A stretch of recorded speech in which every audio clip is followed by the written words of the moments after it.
Ang kwentong ito ay hango sa totoong buhay. Karanasan ito ni Dando. Taong 1990. Talisay, Cebu.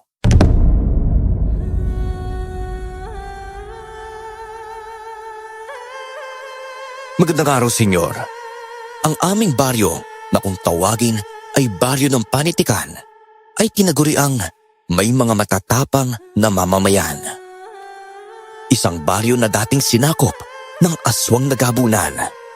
Ngunit dahil sa katapangan at pagkakaisa ng taong bayan, nagawang lupigin ang aswang.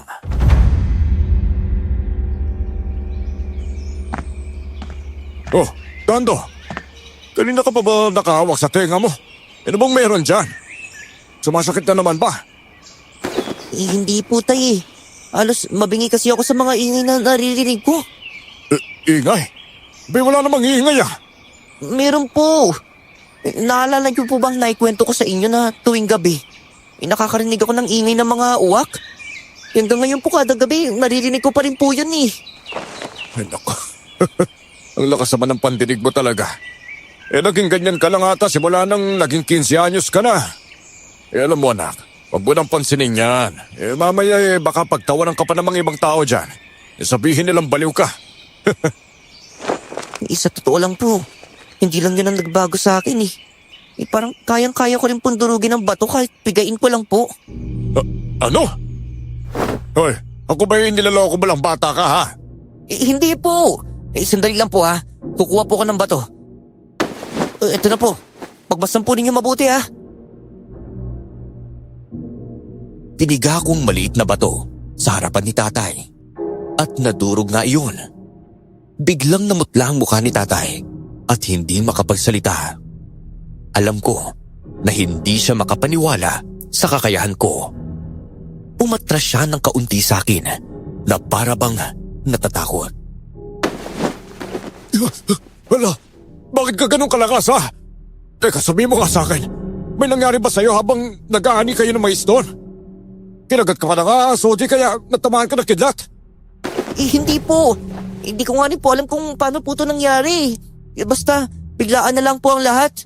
Nag-away kasi kami ni tata nung nakaraan. Sa sobrang inis ko po, nagpulat po ako ng bato. At galit ng piniga po yun. Tapos, nadurog po yun bigla.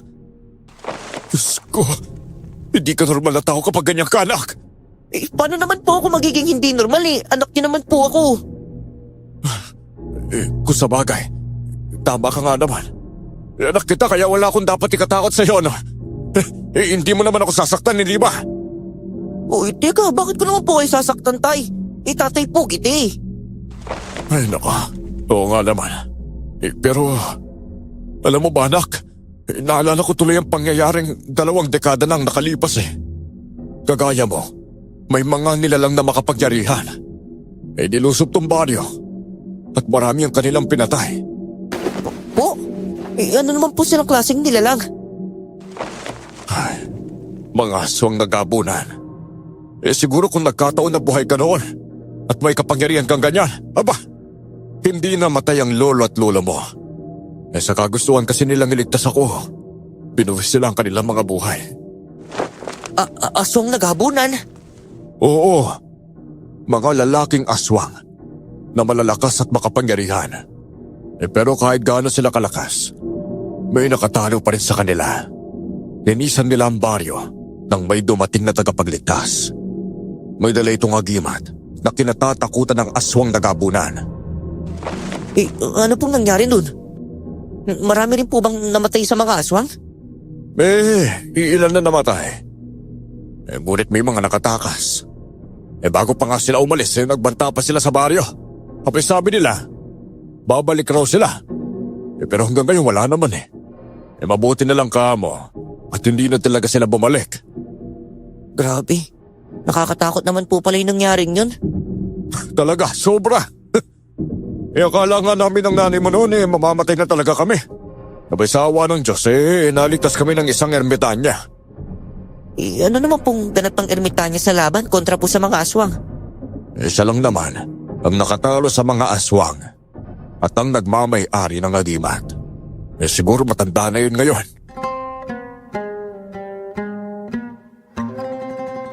Habang nakikinig ako sa kwento ni tatay, napakuyom ako ng aking mga kamao.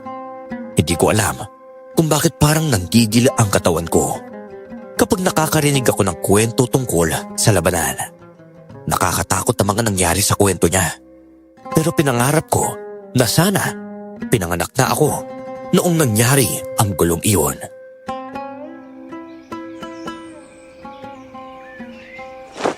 Ang narinig ko sa mga kwento, baka raw hanggang ngayon may mga gabunan pang nagtatago sa kanilang kuta. Kuta? Isa naman po kaya ang kuta nila. Yun ang hindi alam ng mga taga-baryo.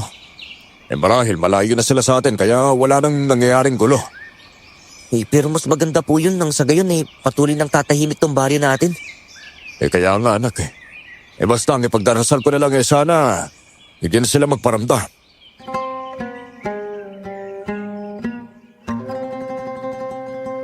Matapos ang kwentuhan namin ni tatay, pumunta ako sa barangay para makipaglaban ng basketball. Pagkarating ko doon, nagulat na lang ako nang may mga taong nagtitipon. Kaagad ako lumapit para malaman kung anong meron. May nakita akong isang matandang babae. May takip ang kanyang isang mata. May malaking sugat rin sa kanyang mukha.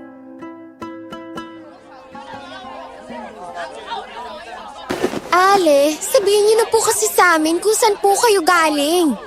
Tsaka bakit ganyan ang itsura niyo? Para kayong tinambangan ng iilang kapre Ako si Valentina.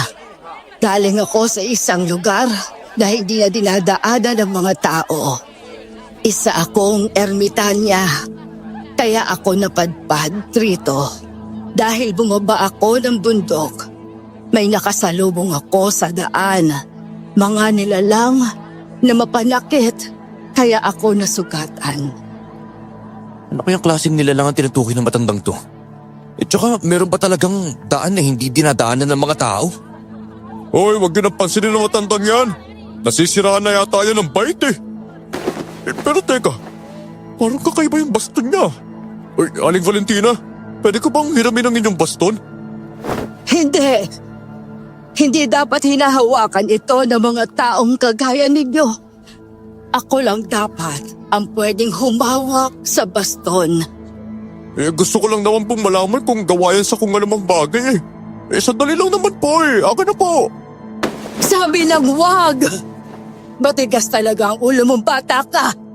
Mamamatay ka kapag kinuha mo ang baston ko. Pinagbastan ko ang bawat kilos sa matandang babae. Palingalinga ito sa paligid at parang may hinahanap. Lumapit na ako sa kanila ng mga oras na yun. Nalanghap ko ang mabahong amoy nito.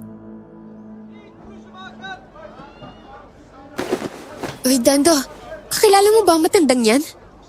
Hindi. Baka naman may pamilya siya dito. Sandali. Ako na nga lang ang kakausap sa kanya. Uy, anong gagawin mo? Lalapit ka dyan? Wag Tsaka magsabi ka rin na puwera usog. Baka kasi aswang ang matandang yan Aswang ka agad? Grabe ka naman. Basta huwag ka mag-alala. Hindi naman ako lalapit sa kanya na sobra Sige na kasi Aling Valentina, pairam na ako ng baston mo. Ipapalo ko to sa'yo kapag bakulit ka pa. Ale. Taga saan po ba kayo? Tsaka kung may kamag-anak po kayo dito, sino po sila? Sabihin niyo po sa amin para mayatid po kayo sa bahay nila. Wala akong kamag-anak dito. Bumaba lang ako ng bundok. At dito ako dumiretso. Saan bundok naman po kayo galing? Tsaka, paano niyo po natunto ng baryong to? Hindi ko rin alam kung paano ako nakarating dito. Ang pagkakatanda ko, doon ang daan papuntang sementeryo.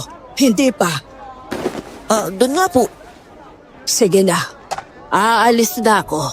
May kailangan pa akong bisitahin sa sementeryo.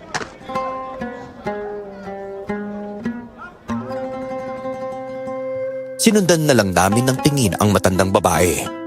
Sigurado naman ako na may alam talaga siya sa baryo. Inisip ng lahat na isa siyang baliw. Hindi naman masisisi ang mga tao dahil may bitbit itong mga plastic at kung ano-ano pa. Ngunit napansin ko na naiwan ng matandang babae ang dala niyang kulay pulang plastik. Kinuha ko iyon para ihabol sana sa matanda. Pero pinigil naman ako ng mga kasama ko. Hoy, huwag ka na pumunta doon sa sementeryo. Alam mo naman na walang ganong tao doon eh. At saka wala rin namang mga bahay. Baka anong magawa sa'yo ng matandang yun eh. Inisip ko kasi na baka mahalaga sa kanya tong laman ng mga plastic niya Paano kaya kung tignan na lang natin? Sigurado ba kayo? Naku, huwag niyo nang papakialaman yan. Basta hintayin na lang natin siyang bumalik at iabot sa kanya ang plastic na yan. Uy, ako na nga yan, Dando. Ano naman gagawin mo dito? Titignan natin kung anong laman. Sige na. Kulit mo talaga Hindi naman natin kukunin ang laman eh. Titignan lang naman natin.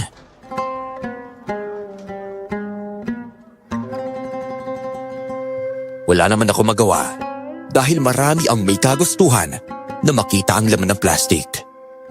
Namangha kaming lahat pagkakita namin kung ano ang laman niyon. Ginto at may makapal na pera. Grabe! Napakaraming pera nito! Inakaw niya ata ito eh. Uy, sama naman ang bintang ninyo sa kanya. Mali mo bang inipon niya talaga yan? Paniniwala kong inipon niya yan. Pero eto, paano mo may papaliwanag ang ginto ha? Saan niya kinuha ang gintong yan, Aber? Hindi ko alam. Ngayon na nakita natin kung ano laman yan, samahan niyo na ako para ibalik sa kanya ang bagay na to. Ayoko no? Natatakot ako sa itsura ng matandang babaeng yun eh. Sige, di ako na lang. Uy, Dando. Hindi mo na kailangan iatis sa kanyang bagay niyan. Ayan na siya Mabilis na naglalakad papunta rito. Napatingin naman kaming lahat sa direksyon na itinuro ni Ate Angie sa amin. Tinali ko ang hawakan ng plastik at nang makalapit na siya sa amin, inabot ko kaagad ang bagay na yon. Ito po ata yung binalikan niyo, Ali. Yan nga! Pinakialaman ninyo ang laman niyan ano? Hindi po. Tinignan lang po namin. At may mga ginto pala yan tsaka pera no? Saan ba galing yun ha? Hinakaw niya siguro no? Hoy! Umayos ka ng pananalita mo sa akin! Wala kang karapatan na pabintangan ako! Saan ba kasi yun galing? Wala akong pakialam! Akin na nga yan! Ito na po. Pasensya na po talaga, Aling Valentina. Hindi naman po namin yan ginalaw. Inis na hinablot sa akin ng matandang babae ang kanyang dala at tuluyan na nga itong umalis. Hapon na nang makauwi ako sa bahay. Pagkadating ko doon, wala doon si tatay. Hinanap ko naman siya at nakasalubong kami doon banda sa likuran. Hingal na hingal ito at nagmamadaling naglalakad. May dala rin siyang mga kahoy. Ibinagsak niya roon sa lupa at hinila ako papasok sa loob. Tay, ano po nangyari? Bakit putlang-putla po kayo? Paano ba naman na hindi ako mamumutla? May nakita ako matandang babae doon sa kagubatan eh. Akala ko kasi napano siya dahil narinig ko siyang umiiyak. Pagkalapit ko kanina, nakita ko siya nakatalikod tapos sumahagulgol. Hinawakan ko ang kanyang balikat at bigla siyang humarap sa akin. Sobrang nakakatakot ang itsura niya. Po? Ano po bang itsura niya? Wala siyang mga ngipin. Buhagag ang kanyang buhok tapos bigla siyang humalakhak.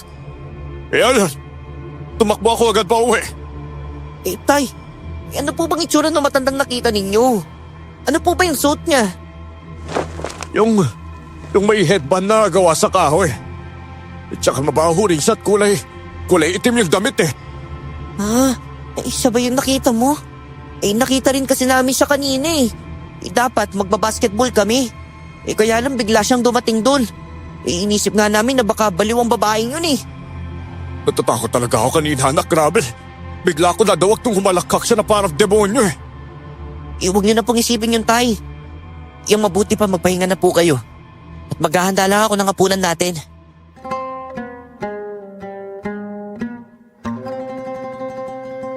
Tumango naman si tatay bilang pagsang-ayon sa sinabi ko.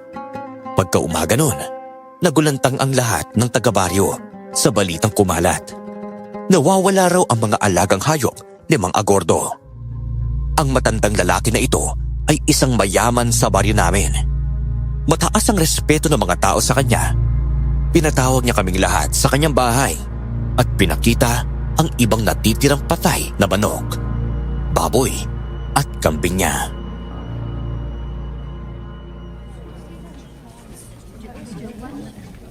Abay, sino namang makakaalam kung sinang pumatay sa mga alaga ko, ha?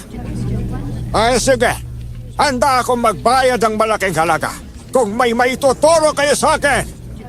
Mga Gordo, wala po kaming alam sa mga nangyari.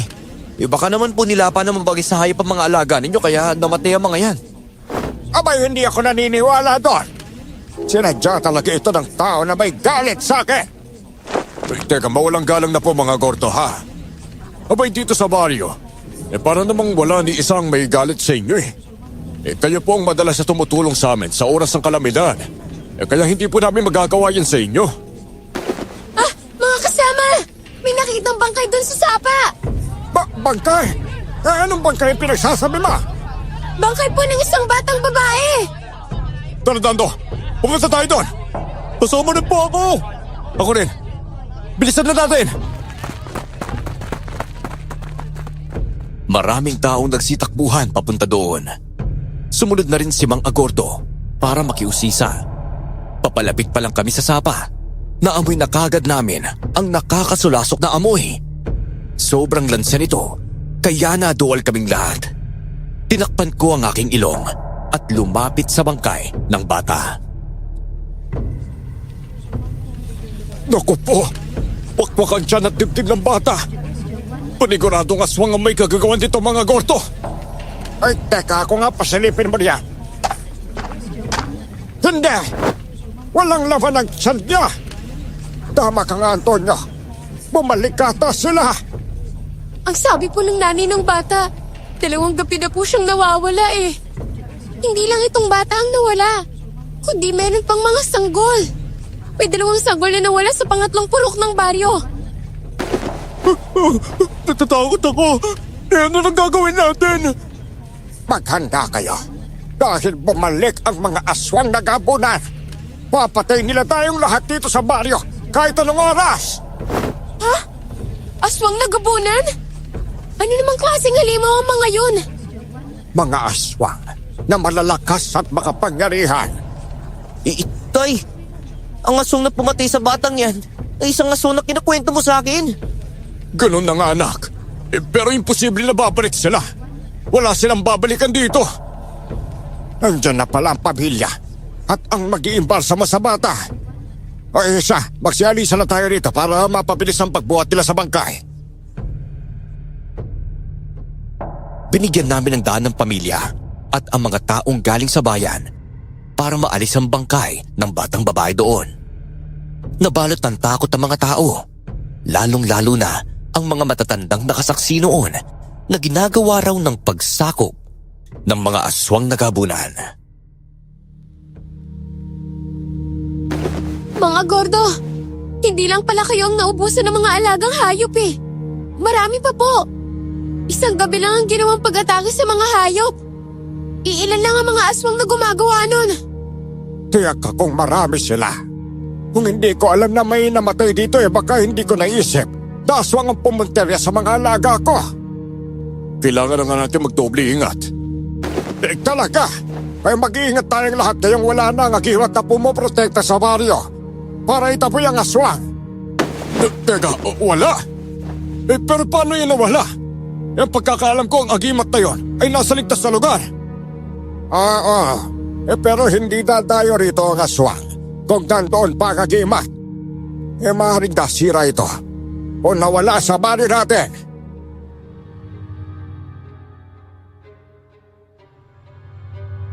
Nabalot ng takot ang lahat ng mga nakarinig dahil sa sinabi ni Mang Agordo. Pagka-uwi namin ni Tati sa bahay, nadatnan namin ang matandang babae na naghihintay sa amin. Natakot si tatay nung una, pero lakas loob kong hinarap si Aling Valentina.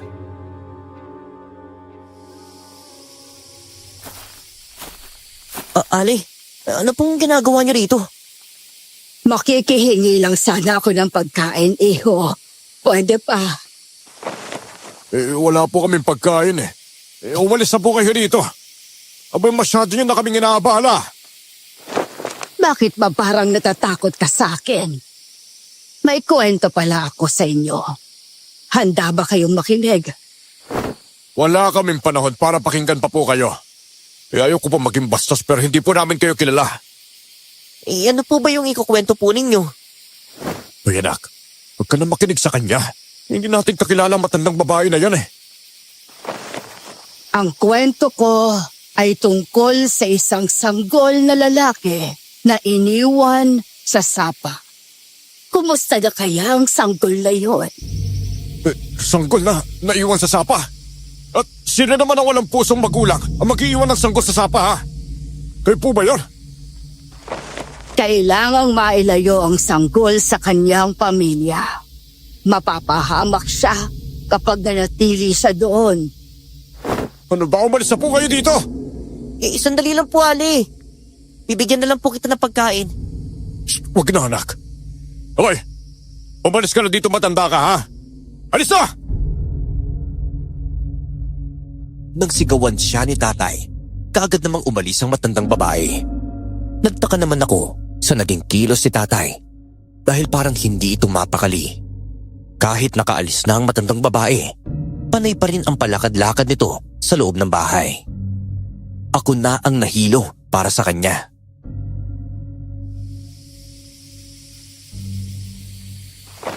Uy, tay. Ayos lang po ba kayo? Huwag ka na makipag-usap sa babaeng yun ha? Tandaan mo yan. Bakit naman po? Kahit po baliw siya, tao pa rin po siya, no? Hindi niya naman po ako pinalaking walang galang eh. Alam ko naman yun anak. Kaya lang kung ano-ano ang pinagsasabi niya eh. Mamaya baka maniwala ka talaga doon. Alam ko naman po kung anong dapat paniwalaan at kung ano ang hindi dapat eh.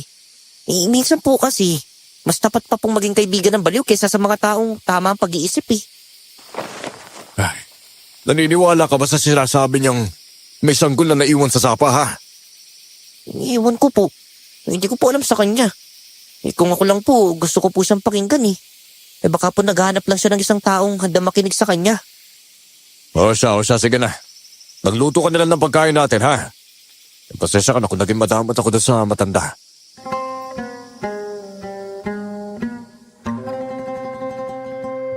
Pagsapit ng tanghali, nagpatawag ng pagpupulong ang mga nakatatanda sa barangay. Halos lahat ng taga-baryo ay nandoon. Napag-usapan ang alamat ng baryo noong sinaunang panahon. Naibulgar nga sa lahat na may isang taong nag-aalaga sa agimat, ngunit hindi nila ito mahanap. Napag-alaman rin ng isang maghuhula na nasira nga ang agimat. Kaya lang, hindi matukoy kung sino ang may kagagawan nun. Habang nagsasalita si Mang Agordo, biglang dumating si Aling Valentina. Nagbitiw ito ng salita na nagdulot ng takot at pagkawindang sa mga tao. Ako ang tagapag-alaga ng agimat para maitaboy ang mga gabunan. Ngunit dahil sa pagkagahama ng mga tao ay nasira yon. Hoy, pwede bang wag na kayo makisabat sa usapan namin ha? Hindi naman kayo taga rito. At kung saan naman kayo nang galing eh, umuwi ka na sa inyo dahil ba kayo naharap na kayo ng mga pamilya mo? Wala na akong lakas para harapin ang mga gabunan. Pwera na lang kung magkakaroon ng bagong daluyan ang agimat. Ano bang pinagsasabi mo ha? Paano mo naman tungkol sa agimat? Kagaya nga ng sinabi ko, ako ang dating tagapangalaga nun. Masisira ang pagpupulong dahil sa matandang babae na yan eh. Paano kaya siya nakarating dito ngayong kahit boy pa siya parang naagdas ang kanyang katawan? Patay naman. Mali po yung ginagawa ninyo. Kasalanan po sa Diyos sa mga pinagsasabi po ninyo eh. Nakakaya talaga. Pinagtatawanan na siya ng mga tao. Aling Valentina, kumain na po ba kayo? Baka naman po napasukan na ng hangin ng sikmura ninyo at ulo ninyo eh. Dahil sa gutom. Ito nga po pala oh. May banana cue ako rito. Sa inyo na po yung isa. Ang bait mo naman, Iha. Salamat sa pag-aalala. Hinding-hindi ko tatanggihan itong grasya. Ay, mabuti pa. Lumayo-layo po muna kayo ng kaunti, Ale, ha? Doon nyo na yan kainin sa dulo. Sa parting walang tao. Baka kasi mahimatay kaming lahat sa amoy mo, Hindi naman umimik ang matanda at umalis doon. Paugod-ugod siyang naglalakad para makalayo sa mga tao. Nakaramdam ako ng awa habang pinagmamasdan siya. Sa tingin ko, wala namang mali sa mga sinabi niya. Kaunting unawa lang sana para sa mga taong may diferensya sa pag-iisip.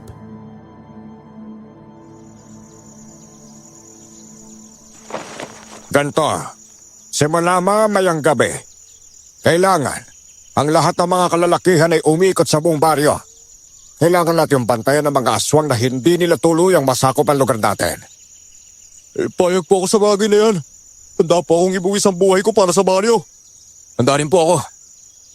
Kaya lang, paano kung biglang salakayin ng aswang ng gabunan ng mga kalalakihan? Paano nila ito maiiwasan? Paano sila mabubuhay kapag ang aswang nang kumilos?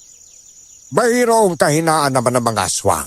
Kahit sila ay kilalang malakas, asin at bawang. Yon ang numero 1 nilang kahinaan. Bawat isa ay marunong magdasar. Pwede din yan para mataboy sila. Asa, magtaas kamay ang mga kalalakihan pumapayag sa gusto ko.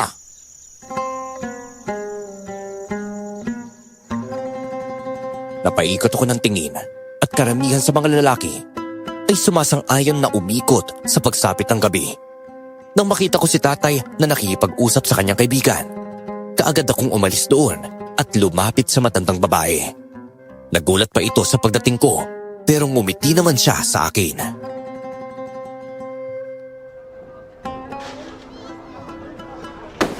Nahihibang na talaga sila. E di, mas lalo kayo mauubos dito.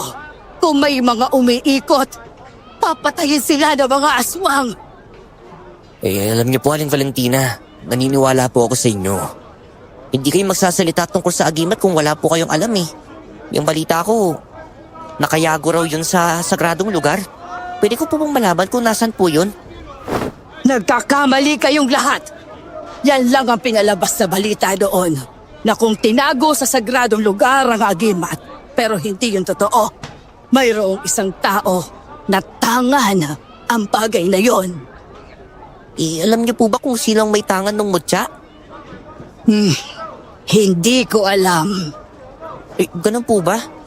Pasensya na po kayo sa mga ginawa nila sa inyo. Kayo na lang po siguro ang umunawa sa kanila. Ayos lang naman.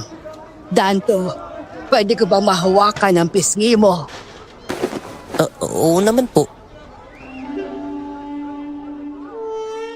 Inilapit ko sa kanya ang mukha ko, kaya kaagad niyang hinawakan niyon. Napapikit ang matanda at parang may binibigkas siya. Ngunit kaagad din niyang kinuha ang kanyang kamay nang sigawan ito ni tatay.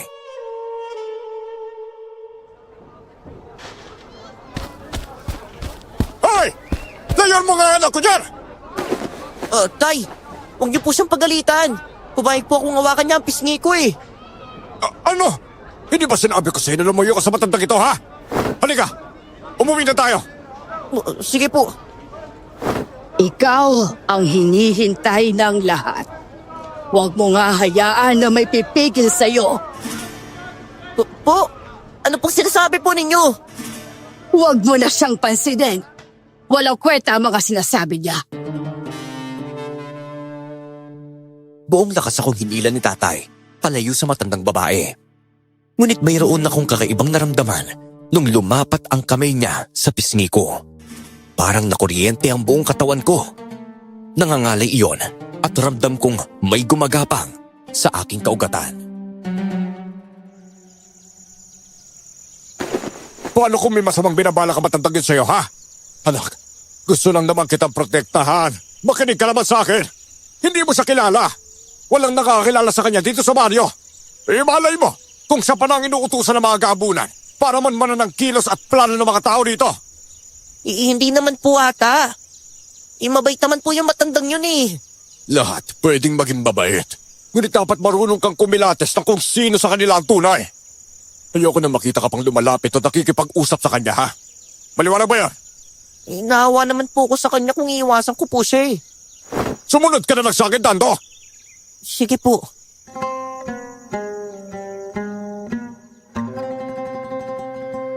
Pagkasapit ng gabi, nagpapahinga na kami ni tatay.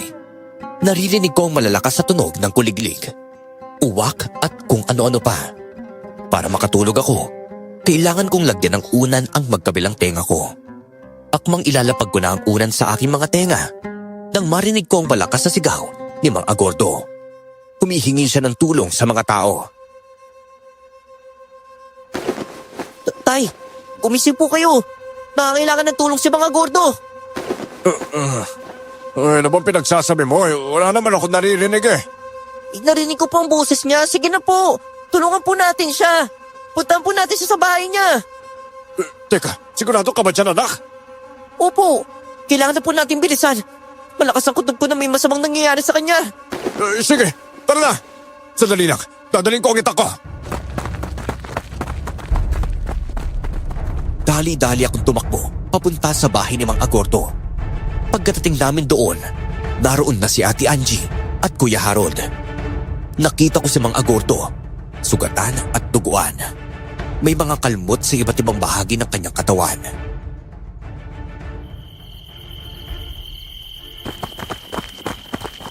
Anong nangyayari dito? Kuya Antonio! Nadatnan na po namin si Mga Gordo na hinang-hina. Tapos may nakita po kaming nilalang na tumalon sa kanilang bubong papunta dun sa kagubatan.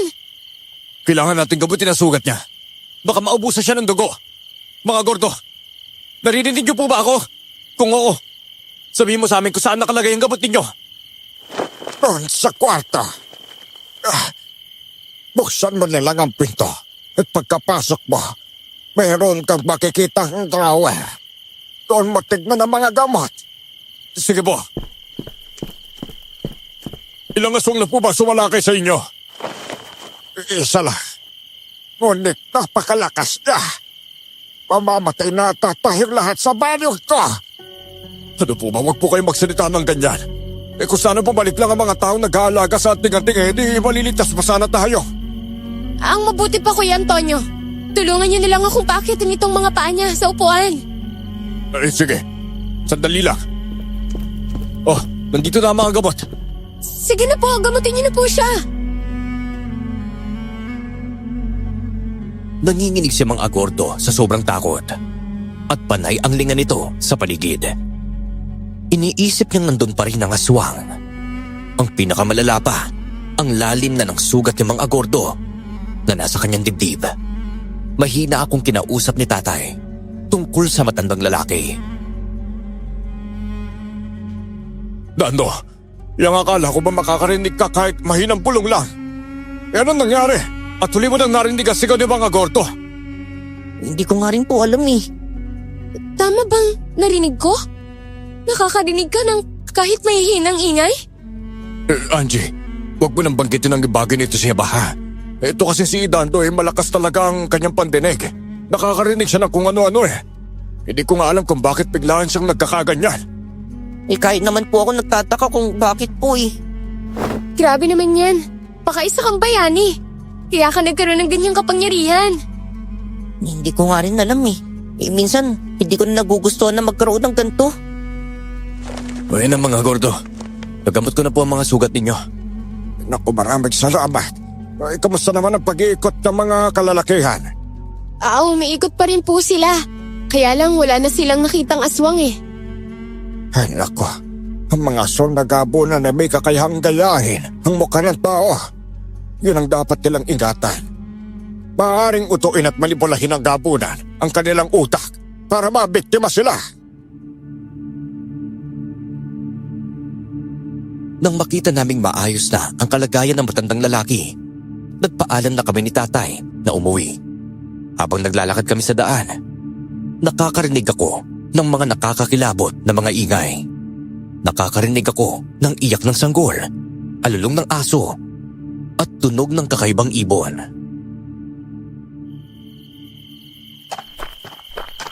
Uy, Ayos ka lang ba? May ka na naman bang naririnig? Itay, para pong nararamdaman ko na malapit ng katapusan ng mga tao dito sa baryo eh. Ano? Paano mo naman nararamdaman ng ganyang bagay, ha? Basta lang po. Darating ang gabi na mag-aalsa ng kapangyarihan ng mga aswang. Ano pong gagawin po natin kapag nangyari po yun? Ay, mukhang kailangan natin gumawa ng pangontra laban sa mga aswang na yan.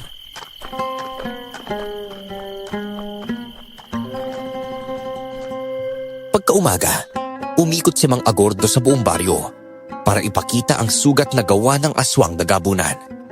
Marami ang naawa sa matanda at marami din ang umiyak dahil sa tindi ng takot. Bawat isa ay nag-aalala sa kani-kanilang pamilya. Wala pa rin silang magawa kundi manatili dahil wala silang malilipatan. Isang malakas sa halakhak ang narinig ko doon banda sa kinaroroonan ni Mang Agordo. Pagkalapit namin doon, si Aling Valentina pala ang tumatawa. Hoy! Anong nakakatawa, ha? Ano naman kung natatawa ako? Ikaw ang nananalig sa mga tao na mapatay ang mga aswang na gabunan. Ngunit bakit parang natatakot ka rin sa kanila? Hindi ako natatakot. Nagkataon lang na naunahan nila ako. Kawawa ka naman. Pero pasalamat ka na lang. At hindi ka pinatay ng mga aswang. Baka ngayon, nilalamayan ka na kung nagawa nilang patayin ka. Nakakainis ka, matanda ka. Mga kasama, tulungan ninyo akong mapalaya sa babaeng ito. Hindi siya dapat nandito. Maaaring ikaw ang nagdala ng kabalasa sa baryo. Kaya ito nangyayari ulit. Wala kayong karapatan na palayasin ako. Kalahati ng lupaing ito ay pagmamayari ko. May karapatan akong palayasin ka dahil ang lupa ng tinatapakan mo ay akin. Harold, hilahin ninyo ang matandang yan at palayasin sa baryo. Kapag pinalayas ninyo ako, hindi ninyo malalaman kung nasaan ang kuta ng mga gabunan. Alam ko kung nasaan sila nagtatago. Ano? Oo, alam ko ang kuta nila. Kung may alam ka, pues, hindi ka dapat paalisin sa baryo. Sige na, Harold. Pagtulungan ninyo ni Tata na ikulong ang matandang babae na yan sa barangay hall. Sumunod naman sina Kuya Tata at Kuya Harold sa inutos ni Mang Agordo. Wala kaming magawa para pigilan sila dahil ang lupang tinitirhan din namin ay pagmamay-ari ng matandang lalaki. Dinala siya sa barangay hall at marami kaming nakasunod doon para usisain pa siya.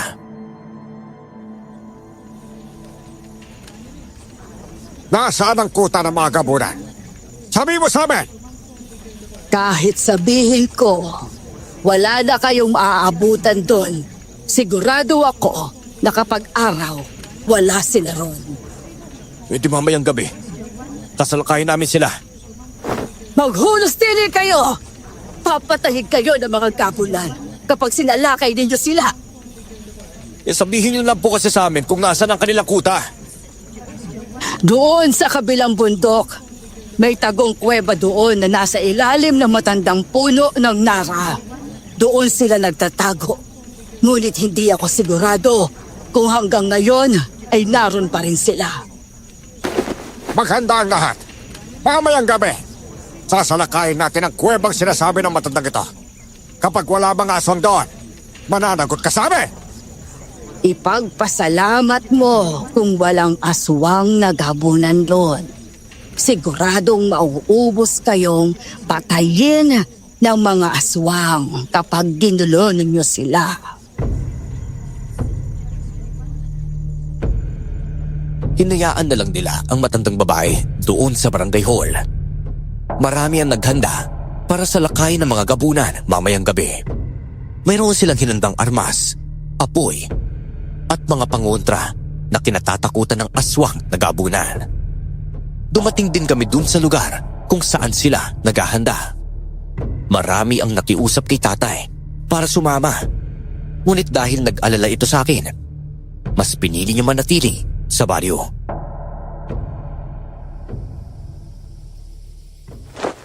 Ano kayang gagawin nila kay Aling Valentina? Hindi ko rin alam eh.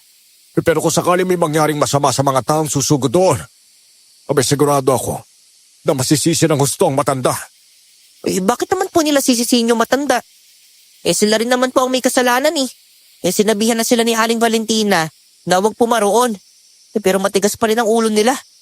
Desidido po kasi si Mang Agordo na mapatay ang mga asong nagabunan eh. Hindi ganun kabilis patay ng mga gabunan. Yung buong akala ata ng mga sumusugod doon eh.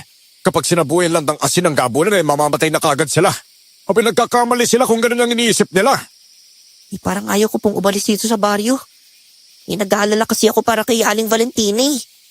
Kaya lang nga naman babantayin mo ang matandang yan dito. Eh, kung pwede lang po, bantayan ko na lang po eh.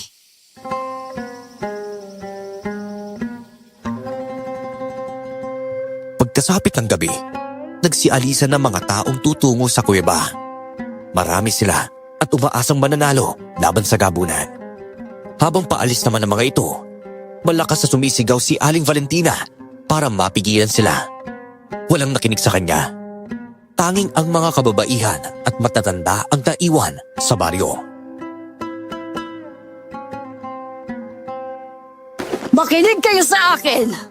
Mamamatay kayong lahat kapag hinarap ninyo ang mga gabunan! Tumigil po kayo sa kasisigaw! Walang makikinig sa inyo! Ang gusto lang nila ay matapos na ang sumpa ng mga gabunan na yan dito sa baryo! Sana makabalik sila laban sa mga gabunan. Imposibleng makakabalik sila! Wala ni isang makababalik sa kanila dito sa baryo! Mapaghanib ang mga gabunan, alam ninyo yan! Alam niyo na po pala mapanganib eh. Bakit niyo sinabi kung saan ang kanilang kuta? Noon pa man, hinahanap na ng mga tao ang kuta nila para matupok ang kanilang lahi. Pakawalan ninyo ako dito! Kailangan ko silang tulungan! At ano naman ang may tutulong mo, ha? Mahina ka na nga eh. Mukha ka na rin sakitin. Kung wala ka bang galing na matanda ka, sana hindi ka na lang umalis doon. Nang dahil yata sa'yo kaya sinalakay kami ng mga gabunan. Dumating ka lang, nagkaganito na ang baryo. Wala akong kasalanan sa mga nangyayari. Ikaw ang nagdala sa mga gabunan niyan dito sa baryo. Marami nang nabuwis na buhay dahil dyan sa ginawa mo. Hindi naman nakaibig ang matandang babae. At nakita ko itong nagdadasal. Hanggang sumapit ang umaga, hinihintay namin na may dumating na mga taong lumusob sa kuta ng mga gabunan.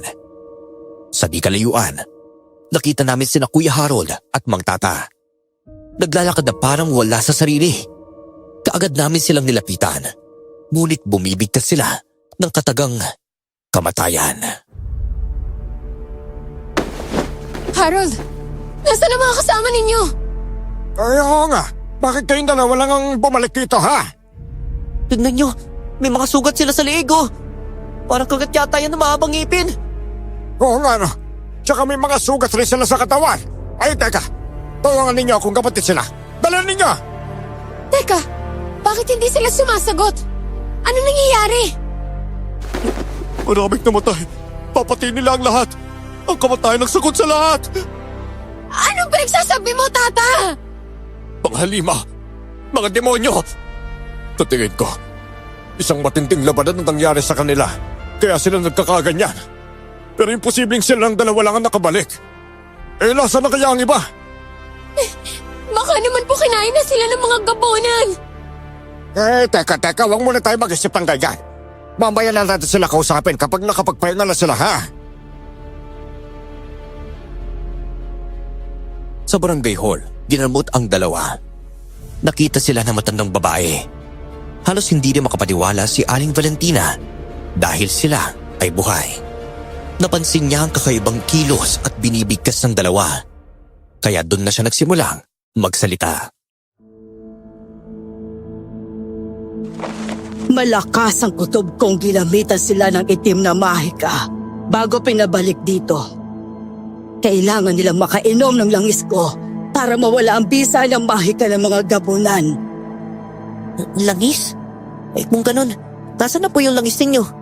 Papainumin na po natin sila. Nandoon sa sementeryo sa loob ng bag ko. Sige po, kukunin ko yun doon. Wag! Baka mapano ka dun, Dando. Hindi, babalik ako kaagad. Anak, huwag kang maniwala sa matandang yan.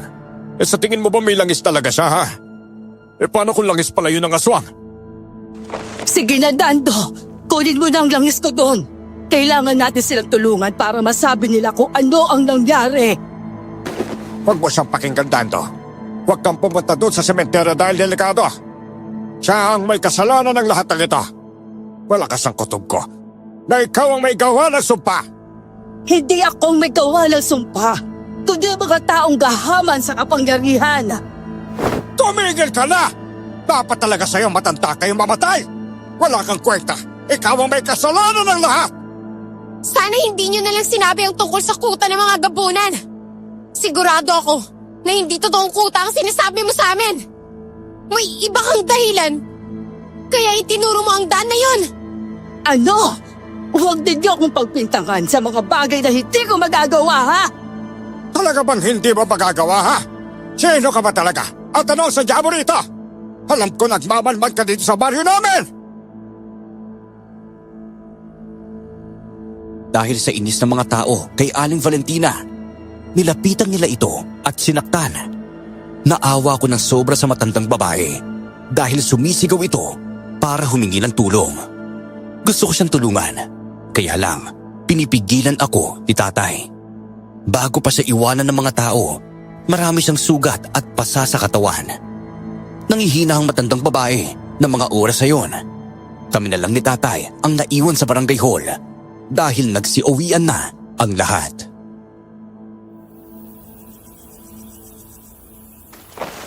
Umuwi na rin tayo, anak. Hindi naman makakalis sa matandang yan dito, eh. Tay, masama rin po ba ang tingin ninyo sa matandang babae na yan? Hindi ko rin alam. Pero wala naman tayo magagawa. Alam mo naman magagalit sa atin si Mang Agordo kapag nangialam pa tayo dyan. Papaalisin niya tayo sa lupain niya mismo. Iyawang-gawa na po kasi ako sa kanya. Pahingi naman ako ng tubig. Nauuhaw ako.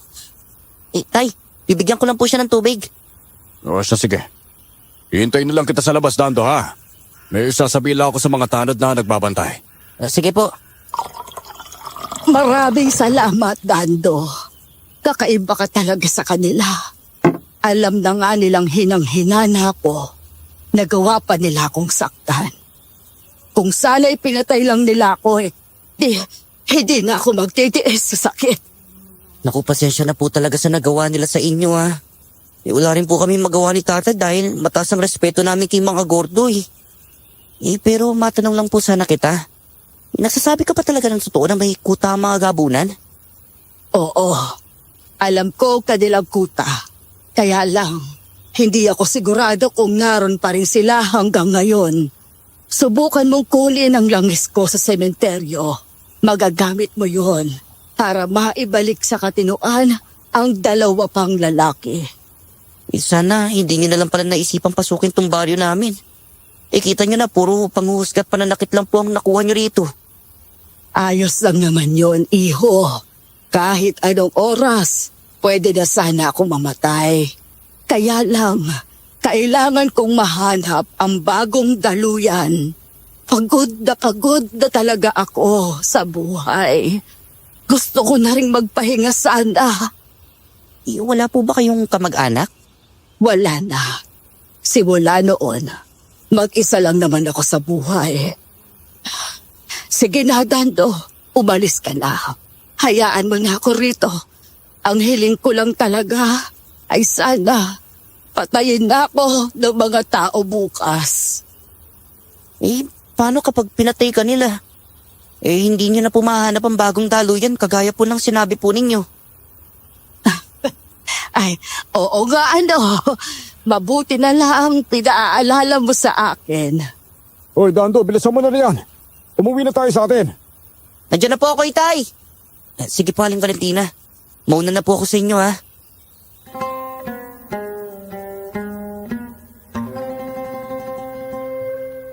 Tumungo naman sa akin si Aling Valentina. Ngunit bago ako umalis, hinawakan niya ang dalawang kamay ko. Hinaplos niya ang kamay ko at piniga Tsaka nagpasalamat sa akin. Ngumiti lang ako sa kanya at kaagad ko siyang iniwan. Nang pauwi na kami ni tatay, naikwento niya sa akin ang plano ni Mang Agordo sa matandang babae.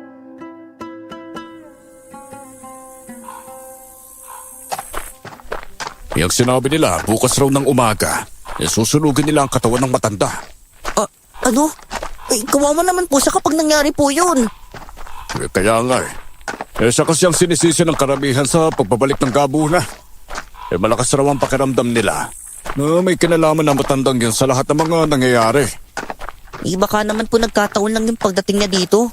Siya naman po pagbalik naman ng gabunan. Basta, yun daw ang kanilang plano Yan naman si mga gordo. Walang nakakapagbabago ng desisyon niya. Kapag maisipan niyang ipapatay ang matandang babae, yun talaga ang mangyayari. Nagalit po ata siya dahil pinagtawanan siya ni Aling Valentina nung sinalaki siya ng aswang. Siguro ga. Halos hindi ako mapakali nang malaman ko ang kanilang gagawin kay Aling Valentina. Nang gabing kahimbingan ang tulog ni tatay, naisipan kong iligtas ang matandang babae. Dahan-dahan akong tumakas ng bahay para pumunta sa barangay hall. Nang makalabas na ako, doon ako dumaan sa likuran ng bahay na magubat. Hoy! Saan ka pupunta? Tay, gising po kayo? Oo, ano ba? Naramdaman ko umakilos mo. Kaya lang hindi ko maisip na alis kaya saan ka ba pupunta ha? Patawarin niyo po ako, Tay, pero gusto ko po sanang iligtas yung matandang babae. Ano? Nahibang ka na ba ha? Kapag nalaman ni Mang Agordo ang gagawin mo, mananagot ka sa kanya. Hindi mo siya pwede suwayin. Pero po, hindi naman po pwedeng basta-basta sunugin si Aling Valentina Kawawa naman po siya. Nararamdaman ko po na hindi siya masamang tao kagaya ng iniisip ng iba. Makinig ka sa akin. Hindi mo maililigtas si Aling Valentina dun sa barangay. Maraming nakabantay doon. Hindi lang tanod, kundi iba pang mga taga-baryo. Basta po, gagawa po ako ng paraan kung paano ko po siya maililigtas. Basta po, hindi niyo lang po ako ibubuko. Ano ba naman yan? Isusugay mo talaga ang buhay mo dahil lang sa matandang babae na yon, ha? Opo, dahil alam kong inosente siya. Hindi totoong paratang ng mga tao sa kanya. Sige po, alis na po ako. Tando! Tando, sandali! Bakit po? Hindi kita maaaring pabayaan sa gagawin mo. Sige na nga, tutulungan na kita sa abot na makakaya ko. Sana nga lang hindi tayo mabuko.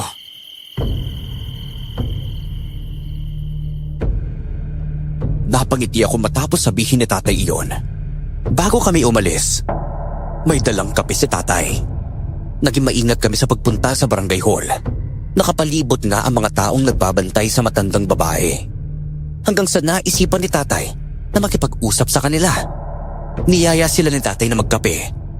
At doon ko na isinagawa ang plano ko. Inakyat ko ang pader ng barangay hall at doon ako dumaan sa bintana. Gulat na gulat ang matandang babae nang makita niya ako. Dando, ano ginagawa mo dito? Nililikas po kita. Ano? Naku, huwag mong gagawin yun.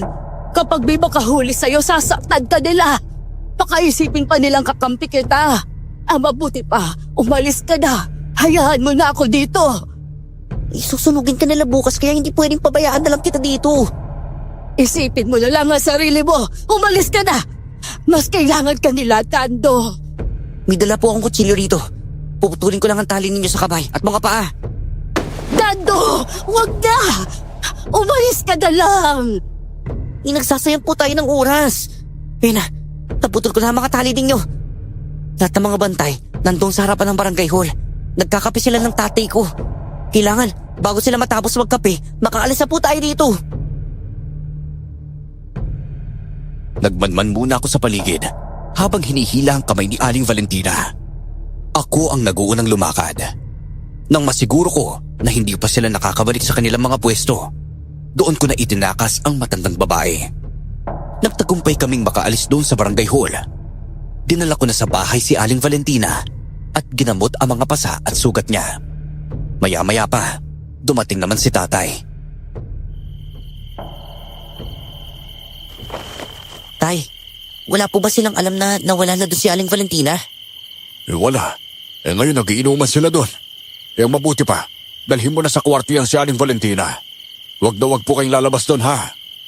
Kapag may makakaalam na nandito po kayo sa amin, nabay siguradong malalagot kami kay mga gordo. Oo, maraming salamat talaga sa inyong mag-ama. Walang anuman po. Si Dando ang may kagustuhan na ilagtas ka namin eh. Anak ko siya. Kaya hindi ko siya pwedeng pabayaan. Mabuti naman kung ganon. Habang buhay kong tatanawin ng utang na loob ang pagsagip ninyo sa buhay ko. Kapag po may pagkakataon, iatid po kita sa panan ng bundok ha. Lisanin niyo na po itong baryo. Mamamatay kayo dito sa mga kamay ng mga tao kapag piniling yung tumagal pa rito. Sa linggong ito, lalabas ang kabelugan ng buwan. Magsasagawa ng ritual ang mga kapunan para manumbalik ang lakas ng kanilang pinuno. Ano? Teka lang po. Paano niyo ba nalalaman ng mga bagay na yan ha? Maghanda na lang kayong mag-ama. Darating ang gabing sinasabi ko. Mga mapanganib na mga gabunan ang papatay at sasako ng baryo. Kinuha ko ang langis ni Aling Valentina sa sementeryo at tinago iyon. Ang buong akala namin, hindi darating ang gabing sinasabi ni Aling Valentina. Isang gabi, nagulat na lang kami na nasunog ang kalahati ng baryo. Natakot kaming lahat at hindi namin alam kung ano ang aming gagawin. Iniwan namin sa bahay si Aling Valentina at pumunta kami sa barangay para magtipon.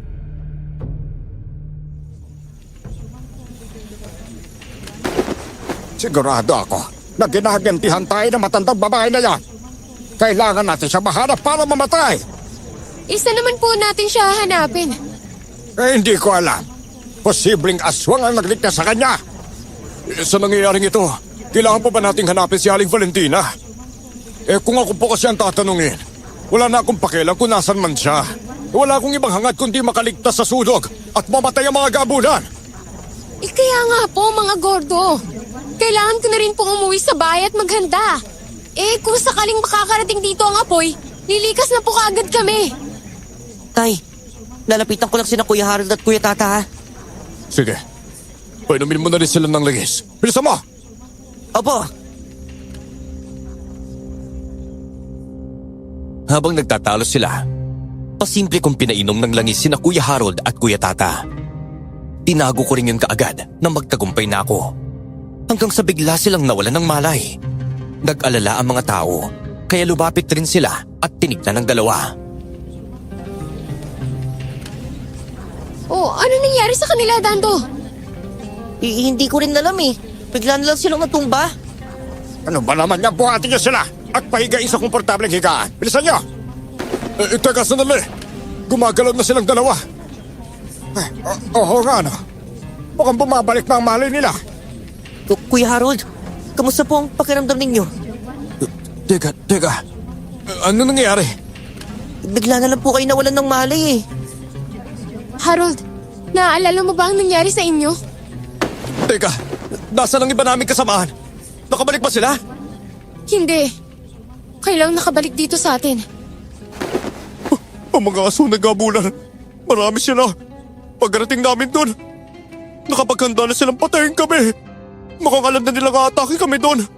Ngunit ang naalala ko, sabi ng kanilang pinuno, sa kabilugan ng buwan, may gagawin silang ritual. Ano? Kung ganun, nagsasabi nga talaga ng totoo si Aling. Kung ganon, alam ninyo kung nasaan ang matandang puno ng Nara, ha? Oo, doon sila nagsasagawa ng ritual. Hindi na ako babalik sa lugar na yon. Ayoko pa mamatay.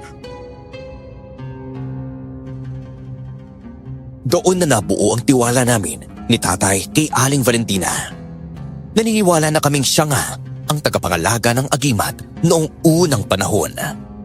Naghiwa-hiwalay na lang ang lahat para maghanda sa paglikas sa baryo. Pagkarating namin sa bahay, nadatnan namin ni Tatay si Aling Valentina. Binubuhos niya sa sahig namin ang laman ng kanyang bag.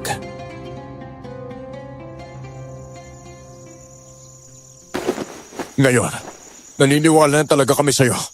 Tunay nga na ikaw ang unang tagapangalaga ng agimat. Gusto namin kumbinsin ng iba, kaya lang natatakot kami. Kapag nalaman nilang kami ang nagligtas sa'yo, Maaaring mapahamak kami ng anak ko. Hayaan nyo na lang sila kung ayaw nilang maniwala. Sayang, mabuti pa. Iwan ko na muna kayo, ha? Pupunta lang ako ng kusina. Sige po. Napainom mo na ba ang dalawang lalaki na yon? Opo. Epektibo po talaga yun ng ispo ninyo. Mabuti naman. Sana nga ituloy-tuloy nang mawala ang bisa ng itim na ritual sa kanila. Habang nagsasalita siya, napansin kong may pinulot siyang parang kwintas sa sahig at mabilis itong pinasok sa bulsa niya. Napakunot ang aking noo nang makitang kubikin ng yun. Alam kong hindi niya gustong makita ko ang kwintas na yun, pero kaagad ako nagusisa sa kanya. Teka, ano po yung kwintas na pinasok ninyo sa bulsa ninyo? Wala yon, Dando. Bakit po kumikinang ang bagay na yun? Iyon po ba yung agimat na sinasabi ninyong sinisira ng gama na tao? Sige na po, sabihin niya na po sa akin. Pangako po, hindi ko po ipapaalam sa iba. Gusto mo ba talagang makita? Opo. Kaagad niyang inilabas yun sa kanyang bulsa at pinakita sa akin. Maganda ang kwintas. Kumikinang na parang ginto, ngunit may nakataling matutulis na ngipin doon. Ang tawag dito ay agimat ng paninindigan. Itong mga matutulis na bagay ay ngipin ng mga aswang na napatay ko. Bakit po kayo nagkaroon ng ganyang kwintas? At para saan po ba yan? Ito ay may tangan na kapangyarihan na hindi nakikita kahit nino man. Lalabas lang ang kapangyarihan ng bagay na ito kapag isang kadapagmana na ang gumamit.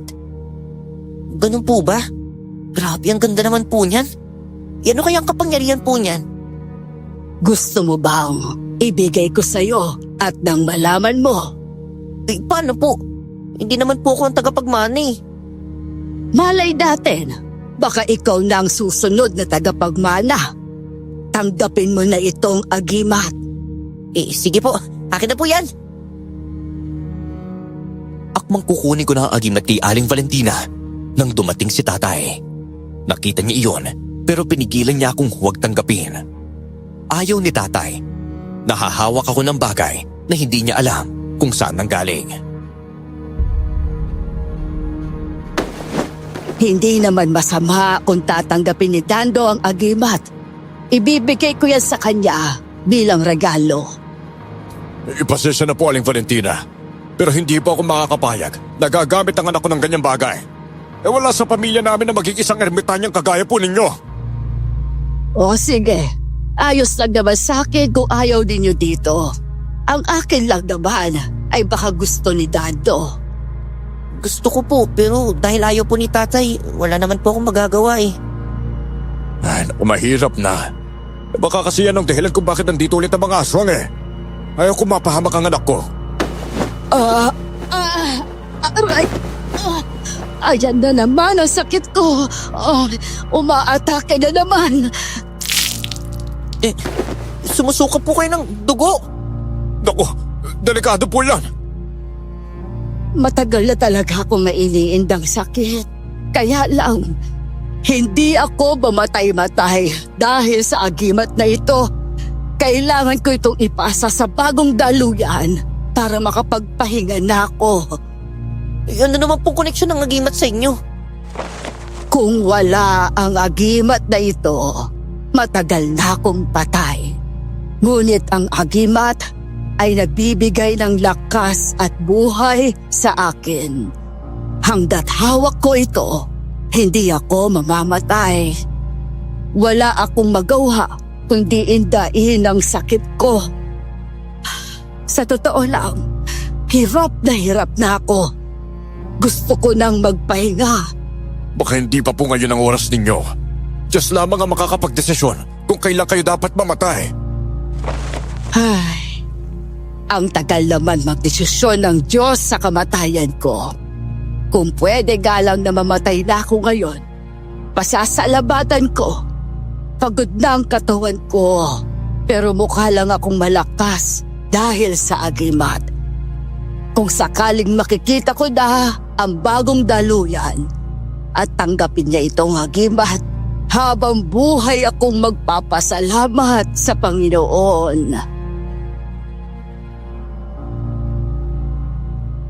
Nakita ko ang kalungkutan sa mukha ni Aling Valentina at muling pinasok sa kanyang bulsa ang agimat. May biglang kumatok sa pintuan, kaya dali-dali kong tinago ang matanda sa kwarto ko. Si tatay na ang lumabas para tignan kung sino ang nandoon. Sumilip ako sa bintana at nakita kong si Angie ang aming bisita. Dumayo sila ni tatay sa bahay para makapag-usap.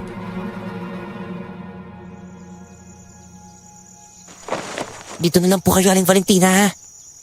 Bakit? Saan ka na naman pupunta? Doon lang po kina tatay pupunta. Kausap niya si Ate Angie. Mayoko na lang po muna kayo. Basta po wag po kayong sasanhin ng ingay para di nila malaman na may ibang tao dito. Sige. Bumalik ka kaagad, ha?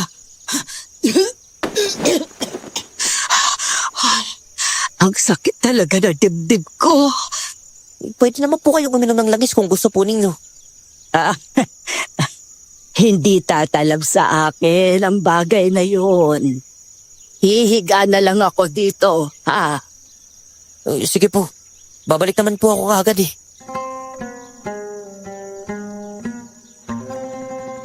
Lumapit ako kina tatay at Ate Angie. Kaya lang, mayroon silang pinag-uusapan. Parehong mahina ang kanilang boses. At dahil gusto kong marinig ang kung anong mahalaga nilang pinag-uusapan, nagtago ako sa matataas na damo. Malaki na si Dando. At may intindihan na niya ang lahat kapag sinabi mo sa kanya ang totoo niyang pagkatao. Ano ba? Wala akong lakas sa loob na ipagtapat sa kanyang lahat. Hindi ko alam kung paano ko magsisimula Paano pag nalaman niya pa sa iba yan, ha? Di mas talo siyang magagalit. Kasi naman, natatakot akong malaman niyang totoo na isa siyang ampon. Paano kung hanapin niya sa akin ang totoo magulang niya? Di pagtapat niyo na lang po na nakita niyo siya sa sapa. Nang marinig ko ang sinabi ni Ate Angie, doon lang naging klaro sa akin ang lahat. Tandang-tanda ko pa ang sinabi ni Aling Valentina tungkol sa batang iniwan niya sa sapa. Doon ko lang napagtanto ang dahilan kung bakit siya pinaalis si tatay noon. Totoo po ba, tay? Hindi niyo ako tunay na anak? Dando, anak. Nandiyan ka pala. Magpapaliwanag ako sa'yo. Bakit hindi niyo sinabi sa akin kaagad? Ako ba ang tinutukoy ni Aling Valentina na batang nasa sapa? Hindi ko alam kung ikaw ba talagang tinutukoy niya. Pero oo, sa sapa nga kita nakita. Namatayan ako ng asawa at anak nung sumalakay ang mga gabunan. Siguro, bigay ka rin sa akin ng Diyos kasi alam niyang malungkot ako noon. Hindi kung ganun. Kailangan ko malaman kung saan ako galing. Hanapin mo ba ang mga magulang mo? Iiwan mo ba ako? Kung saan na po'y pinagtapat niyo na lang sa akin ang lahat. Hindi na humantong sa ganito. Gusto naman sabihin ni Kuya Antonio Kaya lang, hindi niya alam kung ano ang isasagot niya kapag nagtanong ka tungkol sa mga magulang mo. Si Aling Valentina. Sigurado ako may alam siya. Kailangan ko siyang tanungin. Si Aling Valentina? Paano mo siya matatanong? Gayong nawawala ang matandang babaeng yon. Pagmadali akong bumalik sa loob ng bahay, narinig ko ang mga yabag ng kanilang mga paa na nakasunod sa akin. Pinuntahan ko ang matandang babae sa kwarto at nadatan ko siyang hingal na hingal. May mga dugo rin sa sahig, kaya alam kong sumuka siya. Aling Valentina, may tatanong po ako sa inyo. Ano naman yon? Anak, mukhang hindi maganda ang pakiramdam niya. Malapit na akong mamatay. Kaya ako nagkaganito dahil natagpuan ko na ang bagong daluyan ng agimat. Bago po ang lahat, gusto ko pong malaman kung may alam ba kayo tungkol sa pagkatao ko. Alam na niya ang totoo. Naampun siya. Sa tingin ko rin po, may alam kayo kung saan nanggaling si Dando. Siya ang sanggol na nakita ko sa sapa noon, hindi ba? Ikaw ang batang iniligtas ko laban sa iyong pamilya. Ikaw ay mula sa angkan ng mga gabunan. Dando, anak ka ng aking anak na babae na isang gabunan. Kaya inilayo kita nang maisilang kanya. Ano po? Ibig sabihin, lola ko kayo? Oo. Ngunit bago kita iniwan doon sa sapa, sinigurado kong mapupulot ka ng taong may puso. Alam kong malungkot si Antonio nang makita ko siyang pinulot ka. Alam kong nasa mabuti kang kamay. Kung ganun, galing din ako sa mga masasama. Kaya nga kita inilayo para hindi ka matulad sa kanila. Ikaw ay kalahating tao at kalahating gabunan. Pagod na ako, Apo. Nakikiusap ako sa iyo. Tanggapin mo na ang agimat. Ikaw ang nakatakdang tatapos sa angkan ng mga gabunan.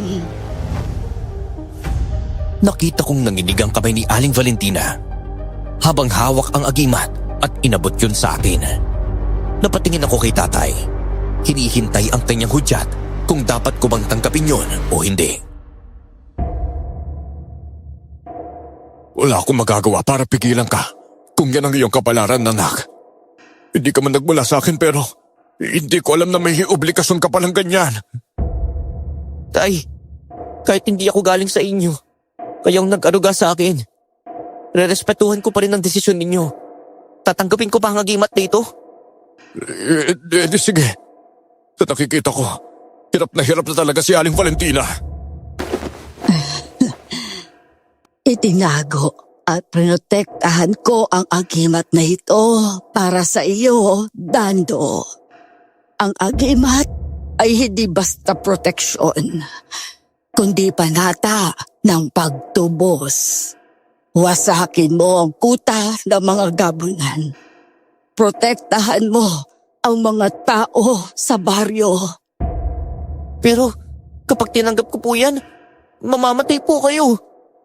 Oo, at sa tingin ko, ito ang pinakamagandang mangyari sa buhay ko. Gagabayan ka ng kaluluwa ko. Ilang dekada akong naging tagapagligtas, ngunit hindi ako kinilala ng mga tao. Ikaw, gusto kong malaman nila na ikaw ang susunod na kakatay sa mga gabunan. Ipakita mo sa kanila ang lakas mo para hindi ka api-apihin. Aling Valentina, mahirap po para sa akin na mawala kayo. Ngayon pa naman kakaalam ko lang na lola ko pala kayo. Magpapasalamat ako sa iyo kapag tinanggap mo ang agimat na ito. Hindi ka dapat malungkot.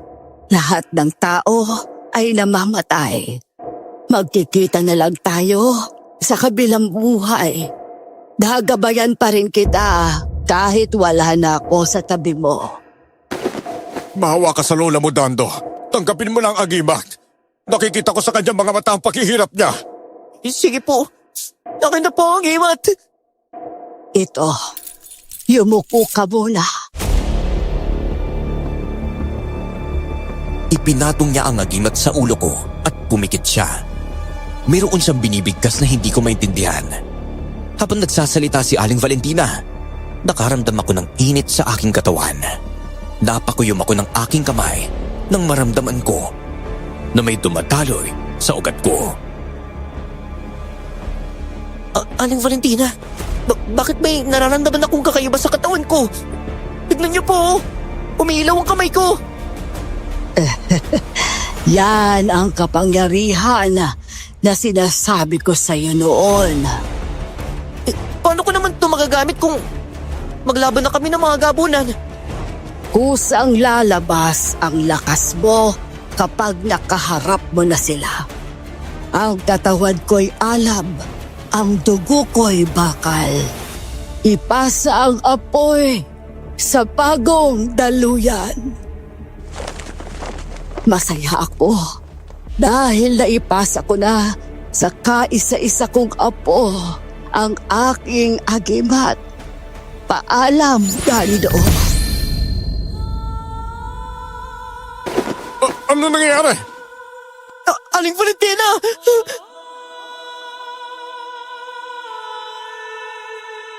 Unti-unting naging abo ang katawan ni Aling Valentina matapos niyang ipasuot sa akin ang agimat. Isang mahigpit na paghawak sa kamay ko ang huling ginawa niya bago siya tuluyang mawala. Tila hindi rin makapagsalita si Ate Angie nang malaman na kami ang nagligtas kay Aling Valentina.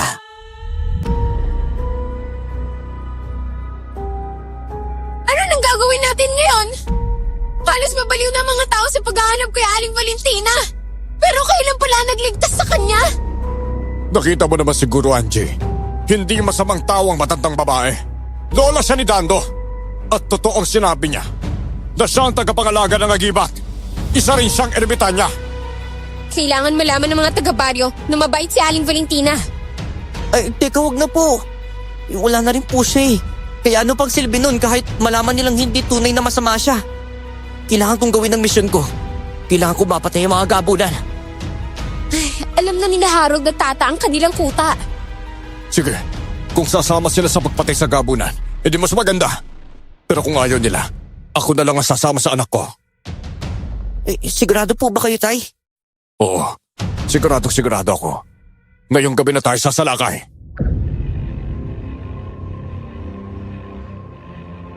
Nagtungo kami sa bahay nila Harold at Tata.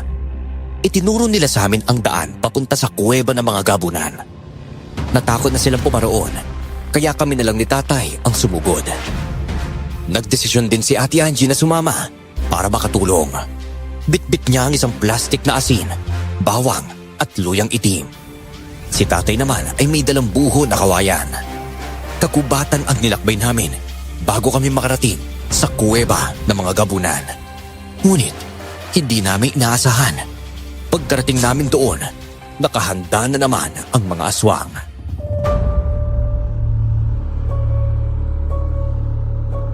Maligayang pagdating sa kuta namin, Dando! Mga gordo, anong ginagawa niyo dito? At anong kuta namin ang sinasabi ninyo? Hindi mo ba nahalata ang lahat ang Toyo? Wala kang karapatan, Dando, na labanan kami. Magkalahi tayo at dapat tayo ang magkakampi. Hindi! Isa ka palang masama! Kaya pala gusto mong ipapatay si Aling Valentina eh! Ah! Gusto kong takpan ang lahat. Ngunit hindi pa rin ako nagtatagumpay. Masyadong ginalingan na matandang yun ang pagpapanggap.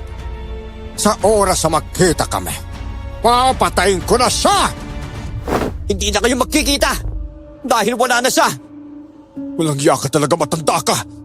Mataas pa naman ang respeto ko sa'yo, pero ayop ka bala!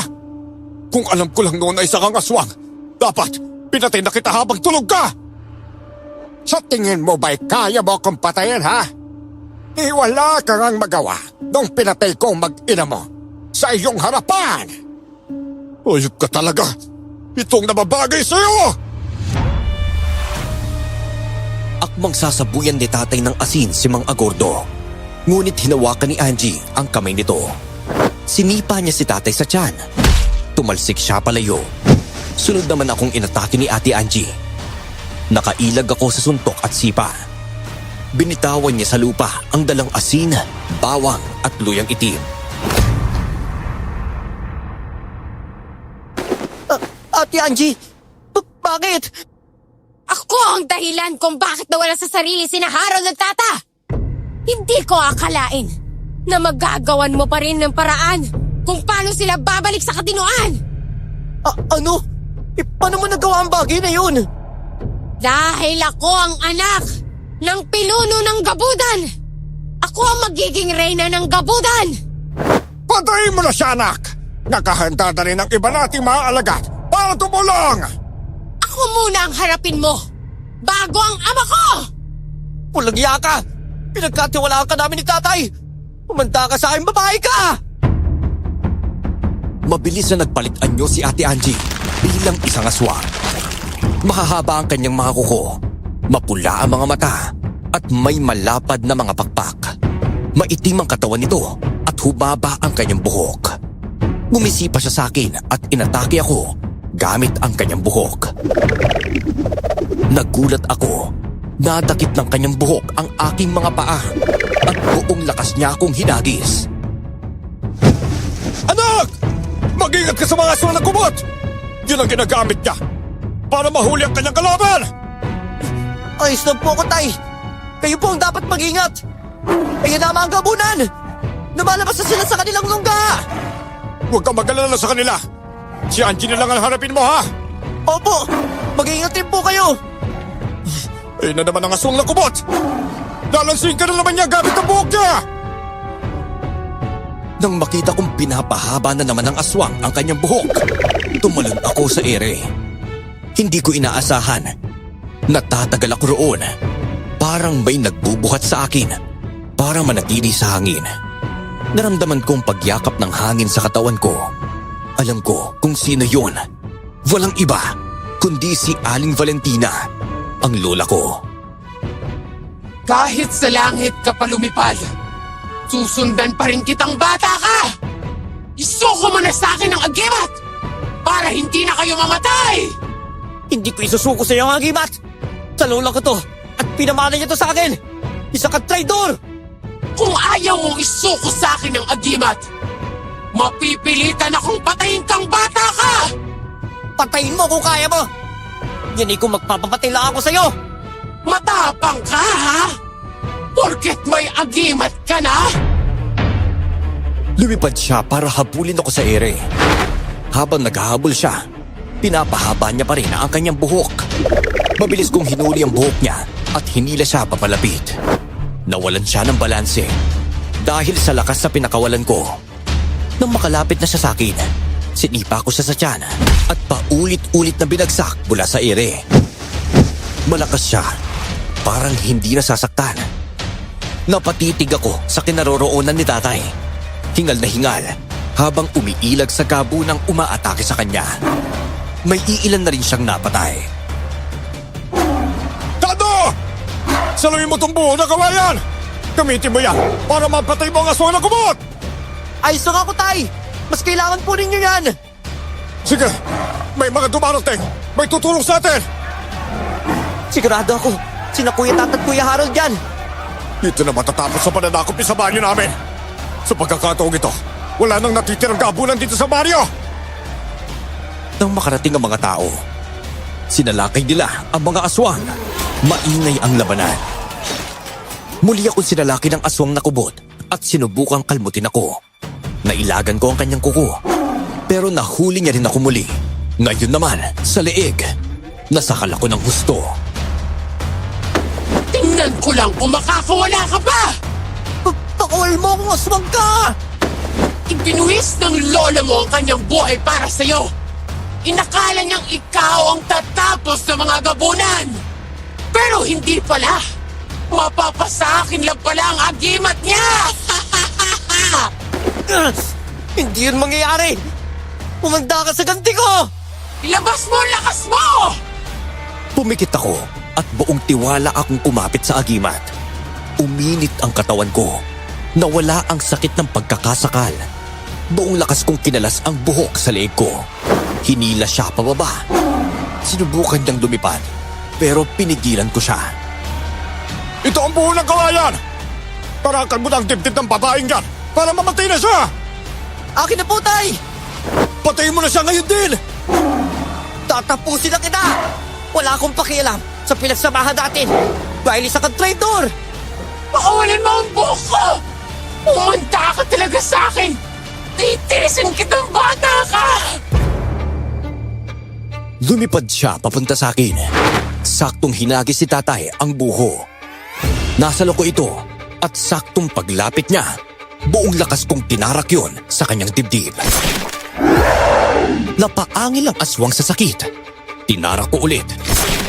Nanghina siya at bumalik sa anyong tao. Papatayin ka na! Ama ko! Oh, Angie! Ikaw nga talaga ang aswang! Pinasabi ko lang nga ba, aswang yung babaeng yan eh. Ayaw mo lang makinig eh. Mga hayop kayo! Masayop ka! Akala mo, habang buhay mong matatago ang totoo mong pagkatao? Hindi ka tatablan ng bawang sa anyong tao. Pero ngayon, si Mang Agordon na lang ang huli kong kakalabanin. Pumasok siya sa loob ng kuweba kanina. Mag-ingat ka sa kanya, anak ka. Mas malakas siya kaysa kay Angie. Tara na! Tapusin na natin ang laban sa alagad ng mga gabunan! Pumasok ako sa kuweba, ngunit inabangan ako ni Mang Agordo. Hinuli niya ako sa leeg at inumpog sa matigas sa bahagi ng kuweba. Nang hina ako, kinalmot niya ako at tinatyakan. Matagal kitang inalagaan, Dando. Akala ko, ikaw ang papatay sa mga kalaban natin. Nagkamali pala ako. Apo kita! Hindi ko kayo tinuring na pamilya! Mga demonyo kayo! Ako lang ba ang demonyo? Demonyo ka rin! Iisang dugo natin! Hindi ako tulad mo! Wala akong kaanak na halimaw! Darating ang panahon! Lalabas din ang pagkaswang mo! Sinugod niya ako. Malakas siya at mabangis. Hinawakan niya ang ulo ko para kunin ang agimat. Pero pumalag ako. Nakawala ako, kaya mas lalo siyang nagalit. Ayaw mo ba talaga isuko sa akin ang agimat, ha? Hindi ito mapapasayo hanggat nabubuhay ako! Kung ganon, mas maiging patay na talaga kita! Kung ganon, edi sumugod ka! Tignan natin kung sino ang unang mamamatay! Ilalibig kita sa libigan ng nanay mo! Kaya ako sa pinatay! Dahil ayaw niyang ipagkalulong sa akin ang lola mo! Nabuo ang galit sa puso ko. Humaba ang aking mga kuko. Nag-iba ang hugis ng katawan ko. Lumaki ako, tumangkad, at nagkaroon ng pangil. Tinapatan ko ang lakas niya. Sinaloko ang kanyang kamay. Binali iyon. Tinarakan ko siya sa tiyan. Lumabas na ang pagkaswang mo! Gabunan! Laban sa gabunan! Tingnan natin kung sino ang tunay na mamumuno! Paano hindi ka nasusunog sa agimat mo? Alam naman natin ni Aling Valentina. Nalalabas ang pagkagabunan ko. Isa na nga maaaring maging pinuno! At ako yan! Sinalakay ko siya. Sinakal ko siya. Binaon ko ang mga kuko sa liig niya. Dumugo siya. Binali ko ang kanyang kamay. Binalian ng ulo. Saktong dumating si tatay. Nagulat sila sa anyo ko. Pero agad akong bumalik sa pagiging tao. Tagumpay ka, anak! Napatay mo ang pinuno ng gabunan! Dando, isa ka ring aswang? Galing siya sa gabunan. Pero hindi siya masama. Siya ang tagapagligtas natin! Yuhuu! Grabe, napatay ni Dando ang pinuno ng mga aswang! Lumabas na tayo. Kailangan kong pasubugin ang kuweba. Lumabas kami. Ginamit ko ang agimat. Hinubad ko ito. Tinawakan at nagdasal. Umilaw ito. Umapoy ang kuweba. Umalis kami. Pagkaumaga, usap-usapan ang pangalan ko sa baryo. Binansagan nila akong Binatang Ermitanyo. Lumipas sa mga araw.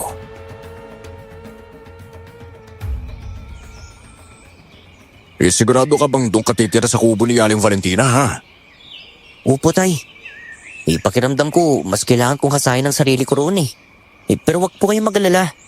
Bababa pa rin ako para magpasyal. Sinabi po ni Lola sa panaginip ko, may mga bagay daw akong patutuklasan. Siya. Wala akong magagawa kung yan talagang desisyon mo. Yun nga lang, mamimiss talaga kita, anak. Hindi naman po ako mawawala, tay. Iisang baryo pa rin naman po tayo. Basta magpasyal ka pa rin dito, ha? Oo nga. Mamimiss ka namin. Lalo na yung kapilyuhan mo. Oo naman, babalik ako. Pero kailangan ko muna tong gawin. Kailangan ko pang mas makilala ang sarili ko.